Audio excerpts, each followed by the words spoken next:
আজকে আমি Chinese beef রান্না করেছি। আমি চাইনিজ বিফটা কীভাবে রান্না করেছি আজকে রেসিপিটা আমি সবার সাথে শেয়ার করব। আজকে আমি চাইনিজ বিফ রান্না করব, এর জন্য প্রথমে আমি নিয়ে নিচ্ছি মাংস। এখানে মাংসটা জুলিয়ান কাট দিয়ে নিয়েছি। এখন দিয়ে দেব আদা বাটা। প্রথমেই দিয়ে দিলাম আদা, এখন দিয়ে দিচ্ছি রসুন পেস্ট, দিয়ে দিচ্ছি পেঁয়াজ। এখন আমি কাঁচামরিচটা বেটে নিয়েছি, দিয়ে দিচ্ছি পরিমাণ মতো লবণ আর সামান্য একটু হলুদের গুঁড়ো। আমি হালকা একটু শুকনো মরিচের গুঁড়োও দিয়ে দিলাম, আপনারা স্কিপ করতে পারেন। চাইনিজ বিফের জন্য আমি এই মাংসটি ম্যারিনেট করছি। এখন দিয়ে দেবো একটি ডিম।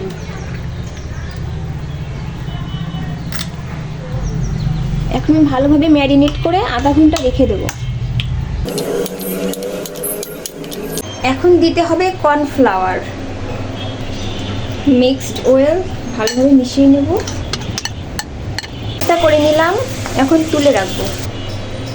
এখন আমি বিফগুলো ভেজে নেব।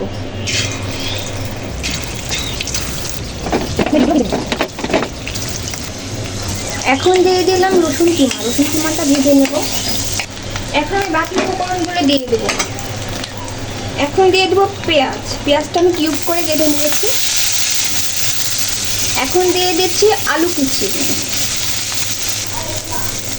এখন আমি দিয়ে দেবো টমেটো কুচি, টমেটোগুলো আমি আগে থেকে কেটে রেখেছিলাম, এখন দিয়ে দিচ্ছি।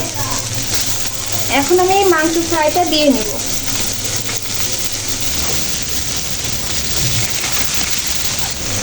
বেঁচে যাওয়া উপকরণে আমি দিয়ে দিচ্ছি টমেটো সস।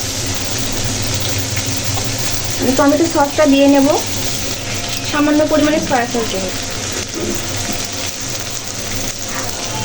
সামান্য একটু পানি দিয়ে মিশিয়ে নিচ্ছি।